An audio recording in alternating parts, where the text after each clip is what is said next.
Hello guys and welcome back to another video of Accounts with Avi. In today's lecture we are going to see Profit and Loss account. ये हमारे lecture का part 2 है। इससे पहले lecture में हमने trading account देखा था। आज हम लोग देखने वाले हैं प्रॉफिट एंड लॉस अकाउंट और बैलेंस शीट। तो प्रॉफिट एंड लॉस अकाउंट के अंदर हम लोग देखा जाए तो जो हमारा ट्रेडिंग अकाउंट होता है, ट्रेडिंग अकाउंट संभालता है हमारे डायरेक्ट एक्सपेंसेस को, और जो हमारा प्रॉफिट एंड लॉस अकाउंट होता है वो संभालता है इनडायरेक्ट एक्सपेंसेस को। डायरेक्ट और इनडायरेक्ट एक्सपेंसेस का डिफरेंस मैंने कल एक एग्जाम्पल के साथ समझाया था, लेकिन अगर मैं आपको बिजनेस पॉइंट ऑफ व्यू से या कंपनी के पॉइंट ऑफ व्यू से बताऊँ, एक ऑर्गेनाइजेशन के पॉइंट ऑफ व्यू से, तो वो क्या होता है। जैसे समझो मैं अगर कोई भी चीज़ बना रहा हूँ, समझो मैं एक कैमरा बना रहा हूँ, और वो कैमरा को अगर बनाने के लिए मुझे जितना भी कॉस्ट लगता है उस कॉस्ट को मैं क्या करता हूँ, उसको जोड़ जपेट के मैं कहाँ पे डालता हूँ, ट्रेडिंग अकाउंट में डालता हूँ। समझिए उस कैमरा को बनाने के लिए मुझे कुछ वेजेस लगे, मुझे कुछ कैरेज लगा, मुझे जो जितनी भी डायरेक्ट, उसको क्या बोलता हूँ मैं, डायरेक्ट एक्सपेंसेस। क्यों? क्योंकि वो डायरेक्टली कॉस्ट में ऐड हो जाएंगे उस कैमरा को बनाने के लिए।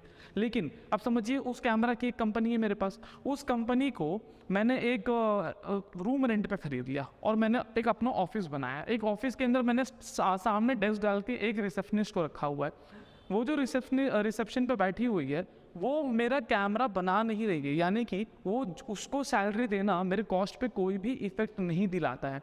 तो जब मेरे कॉस्ट पे कोई भी इफेक्ट नहीं आता ना, उन सारे एक्सपेंसेस को हम बोलते हैं इनडायरेक्ट एक्सपेंसेस। तो ऐसे एक्सपेंसेस जिसका मेरे कॉस्ट से या मेरे सेलिंग प्राइस से कोई लेना देना नहीं है, उन सारे एक्सपेंसेस को बोलते हैं इनडायरेक्ट एक्सपेंसेस। जस्ट लाइक वो रिसेप्शनिस्ट की सैलरी, वो ऑफिस, उसका मेरे कॉस्ट से कोई लेना देना नहीं है। वो बाद में आफ्टर सेलिंग सर्विसेज के लिए हम लोग कुछ कर रहे हैं, वो हम एक्स्ट्रा चीज़ें कर रहे हैं, उसका हमारे कॉस्ट से कोई लेना देना नहीं है। कॉस्ट से लेना देना जिन जिन चीज़ों था उनको हमने कहाँ डाल दिया है, ट्रेडिंग अकाउंट में, जिसको हम लोग क्या बुलाते हैं, डायरेक्ट एक्सपेंसेस। ये क्या है, indirect expenses. Just you can see, सबसे पहला क्या है मेरा, सैलरी।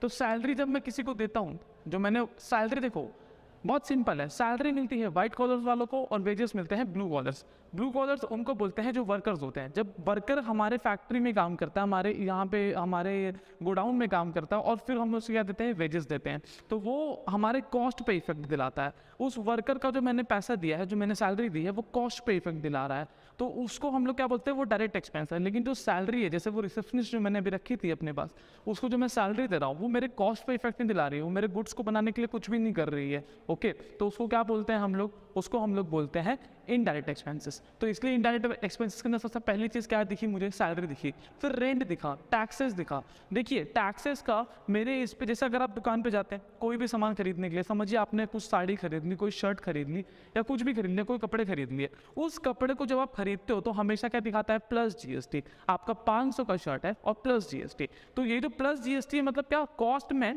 टैक्सेस का कोई लेने देना नहीं है, टैक्सेस का एक्सपेंस अलग से आ रहा है, राइट। तो उसी तरीके से जो बिजनेसमैन होता है उसको टैक्सेस तो अलग से देना ही पड़ता है, और उसके साथ में उसका कॉस्ट से कोई लेना देना नहीं होता है। ओके, तो इसीलिए यहाँ पे क्या आ गया है, इनडायरेक्ट टैक्स क्या होता है, इनडायरेक्ट एक्सपेंस होता है।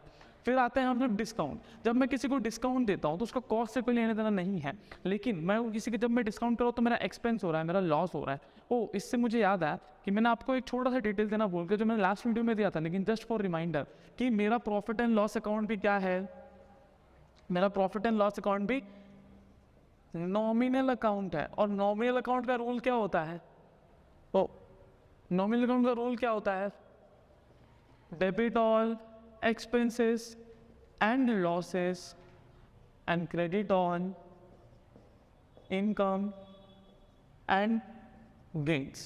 ओके, तो अब आ जाते हैं हम लोग नेक्स्ट पार्ट पे, वो है मेरा डेप्रिसिएशन। देखिए अब आपको ना आगे सम सॉल्विंग के टाइम पे कुछ एडजस्टमेंट्स दिखाई देंगे। What do you mean by adjustments? मेरा ट्रायल बैलेंस बनाने के बाद में मेरे को कुछ ऐसे डाउट, मेरे पास कुछ एक्स्ट्रा इन्फॉर्मेशन आती है, और उस एक्स्ट्रा इन्फॉर्मेशन को मैं बुलाता हूँ एडजस्टमेंट्स।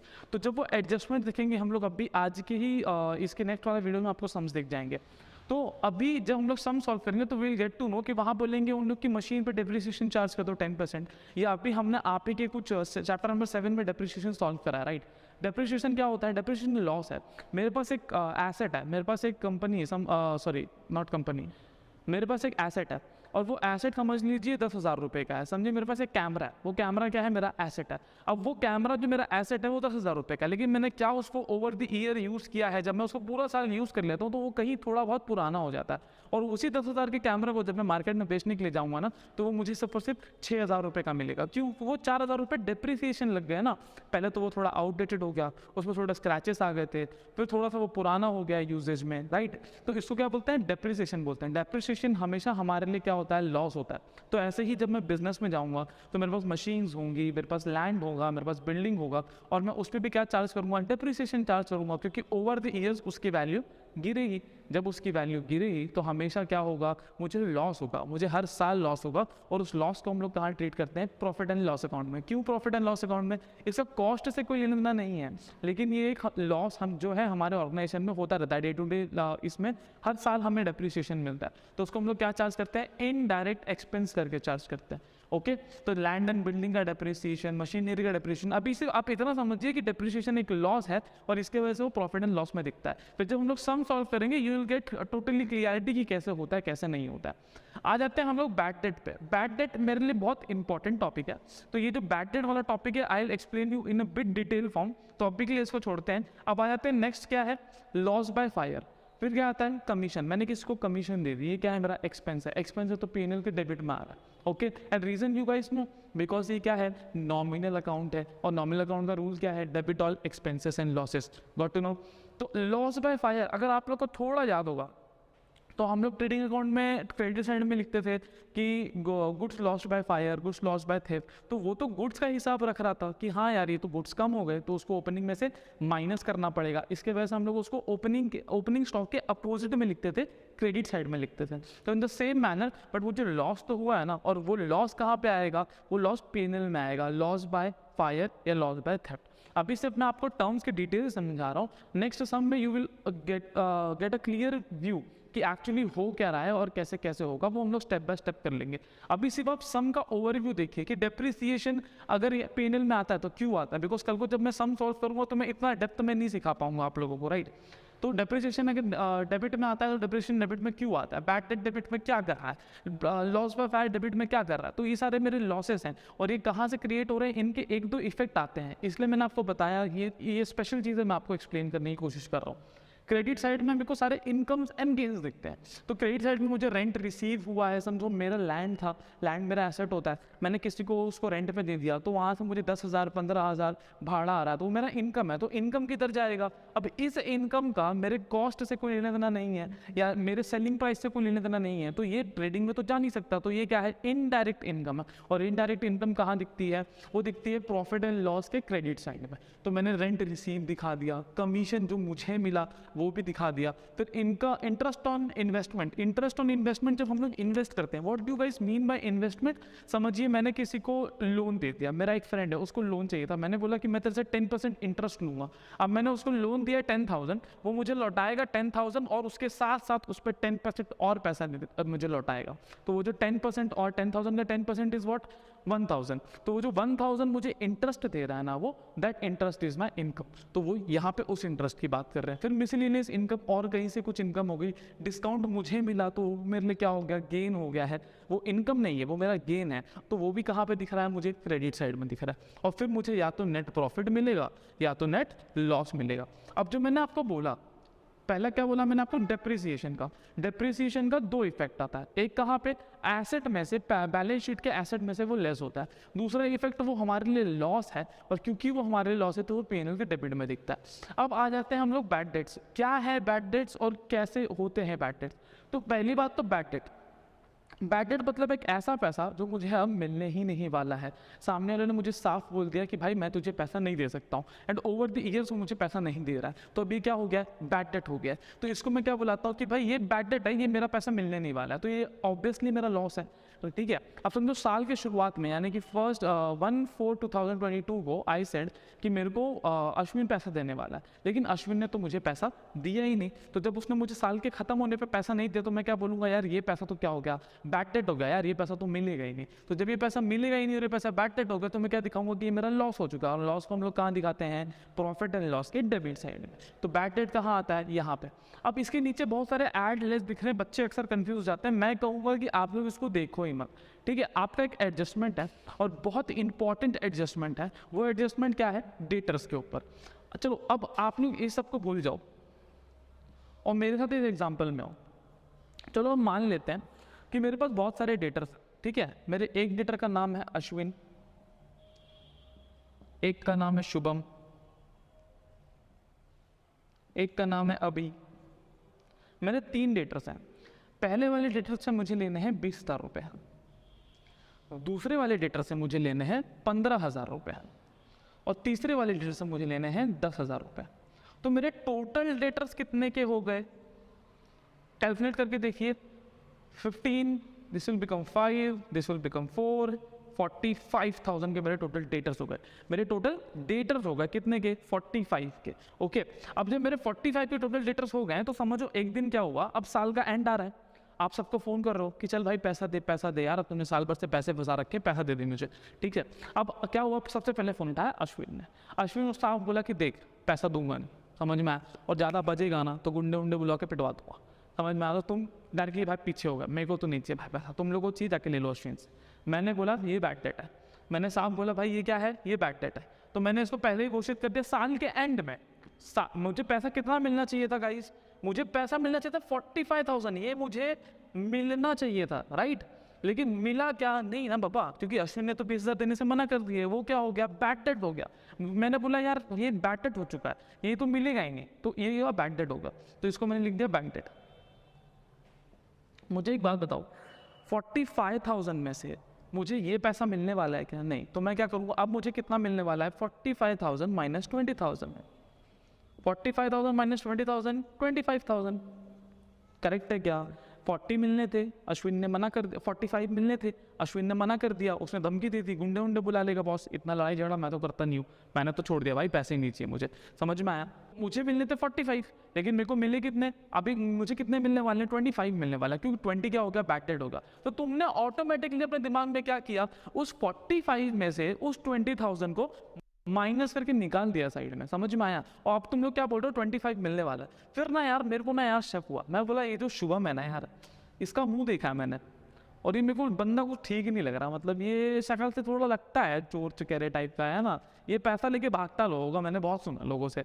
पिछली बार मेरे एक रिश्तेदार का पैसा ले लिया था इसने अपनी शादी बोल के, शादी भी नहीं किया, पैसा भी लेके भाग गया। मेरे को लग रहा है थोड़ा चोर टाइप का बंदा। तो मैंने बोला भाई इस पे ना बहुत डाउट हो रहा है बॉस, ये शुभम पे बहुत डाउट हो रहा है। इसको अपन बोलेंगे ये आरडीटी है।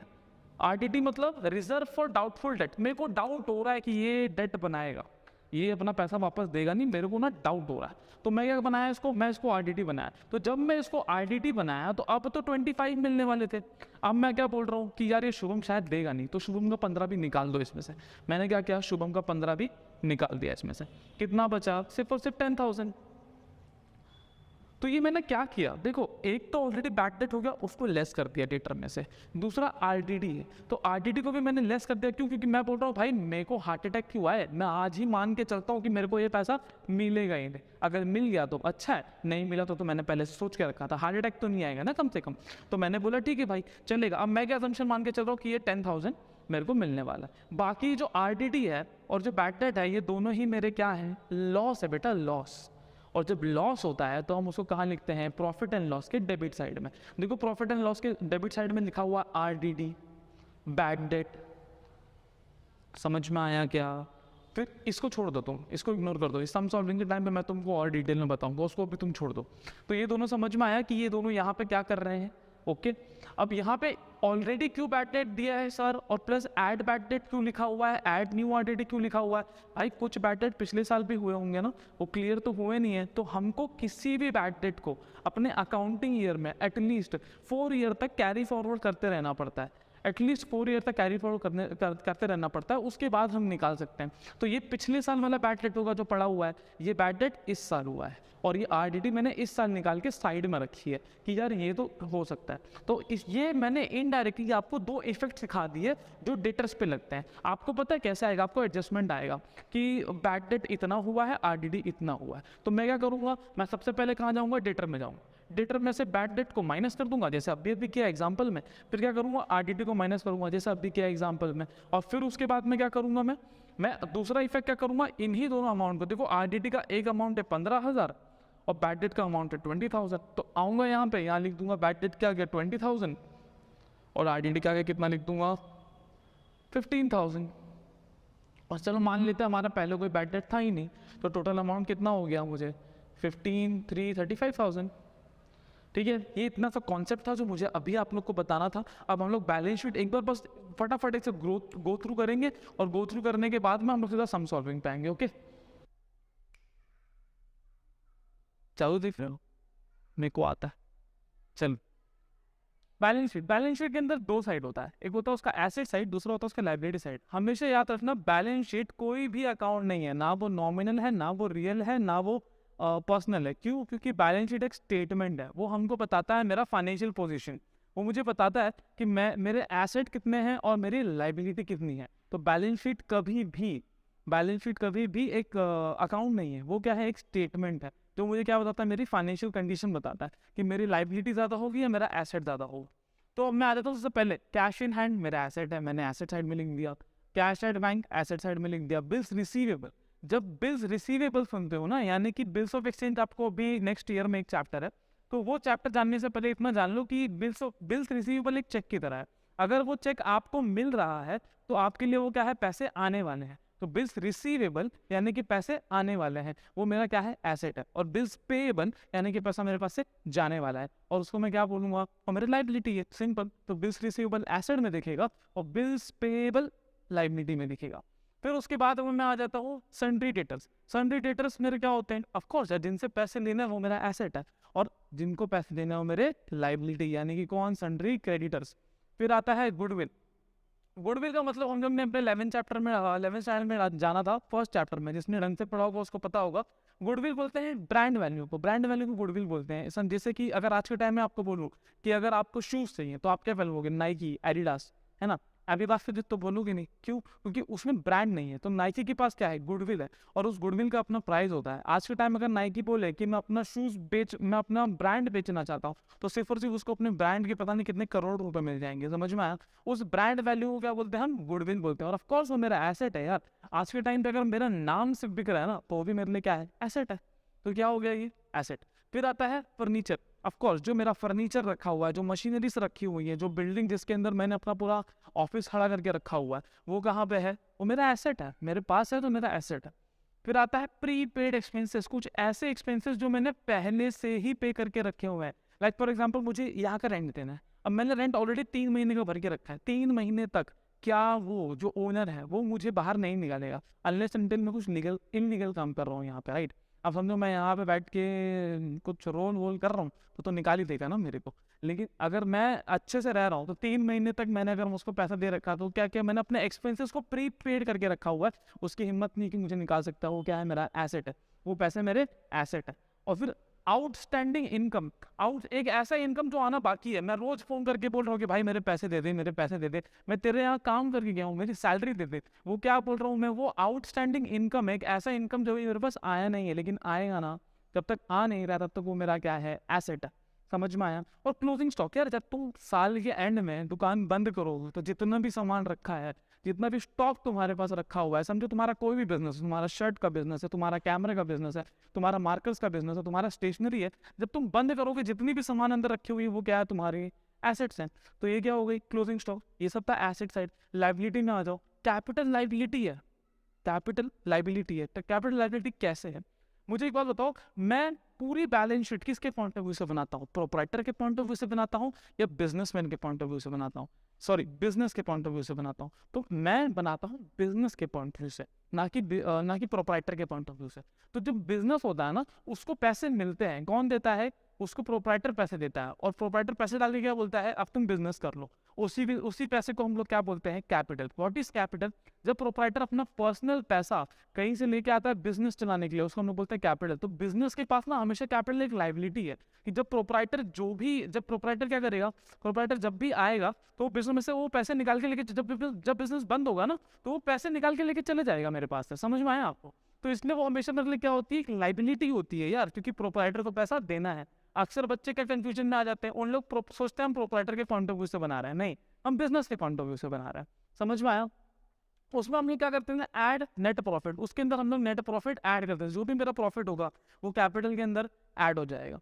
फिर उसके बाद में interest on capital. What do mean by interest on capital? मुझे एक बात बताओ कि मुझे कैपिटल मिला है ना। अब वो जो प्रोप्राइटर है, समझो मैं हूँ अभिषेक, और अभिषेक का एक बिजनेस है पाठशाला, ठीक है। अब मैंने पाठशाला को कुछ पैसा दिया उधार पे, मैंने पाठशाला को समझो 5 लाख रुपए उधार पे दिया, और मैंने 5 लाख रुपए उधार पे देके क्या बोला कि ठीक है, इस पैसे से अब तुम जाओ बेंच लेके आओ, ये करो वो करो, बिजनेस में पैसे डाल दिए हैं। अब मेरे को बताओ, यही 5 लाख रुपए अगर मैंने किसी और इंडिविजुअल को दिए होते तो मुझे क्या पे करता, इंटरेस्ट पे करता ना। मेरे लिए तो इनकम हो जाती, प्रोप्राइटर के लिए इनकम हो जाती। तो इसी तरीके से प्रोप्राइटर बिजनेस को क्या बोलता है कि यार तुम मुझे इंटरेस्ट दो ना यार, तुम मुझे क्या दो, इंटरेस्ट दो। तो इसको हम लोग क्या बोलते हैं, इंटरेस्ट ऑन कैपिटल। वो भी क्या होता है, कैपिटल में ऐड हो जाता है। Less drawings. ड्रॉइंग्स का मतलब तुम लोग को ऑलरेडी पता है, जो प्रोप्राइटर हमारे पास से लेके चला जाता है, जब लेके चला जाता है तो लेस ड्रॉइंग्स। फिर क्या आता है, इंटरेस्ट ऑन ड्रॉइंग्स। ऐसे ही हम लोग ने भी प्रोप्राइटर को क्या बोला, तू भी मेरे पास से पैसा लेके जा रहा है ना, मैं किसी और को दूंगा तो मुझे क्या देगा, इंटरेस्ट, तू भी मुझे क्या देगा, इंटरेस्ट। तो यहाँ पे क्या हो गया, लेस इंटरेस्ट ऑन ड्रॉइंग। फिर आता है, देखो अगर प्रॉफिट है ऐड हो जाएगा, लॉस है तो कैपिटल में से माइनस हो जाएगा। फिर आता है बैंक लोन। क्या आता है, बैंक लोन। अब बैंक लोन की बात करूँ तो यार बट ऑब्वियस है, मैंने लोन लिया है, मेरे सर पे सरदर्द है, तो लाइबिलिटी है।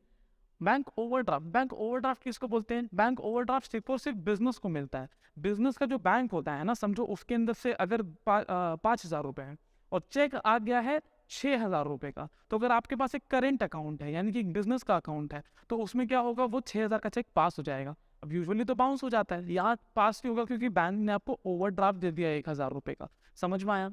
फिर उसके बाद में आता है क्रेडिटर्स, तो मैंने आपको बता दिए, बिल्स पेबल आपको बता दिया। Same outstanding expenses. अभी रेंट देना था, मैंने अभी तक रेंट ही नहीं दिया, 3 महीने का रेंट बाकी है, तो मेरे सर पे सरदर्द है, मेरी लाइबिलिटी है। समझ में आया? और प्रीपेड इनकम भी मेरे लिए, समझो प्रीपेड इनकम, किसी ने मेरे को पहले से ही 2 महीने का भाड़ा, समझो किसी ने मेरे को पहले से 2 महीने की सैलरी दे दी, अब मेरे सर पे सरदर्द है भाई कि मेरे को वो पैसे खर्च नहीं करने, उसने वापस मांग लिए तो देना पड़ेगा ना। तो मेरे सर पे क्या है, वो पैसे सरदर्द है, इसलिए मैं क्या बोलता हूँ, प्रीपेड लाइबिलिटी। और फिर क्या लिखता हूँ, लाइबिलिटी में हमारा प्रॉफिट एंड लॉस हो गया, हमारा बैलेंस शीट हो गया, हमने सारे टर्म्स को जान लिया है। From next video onwards will start solving the sums.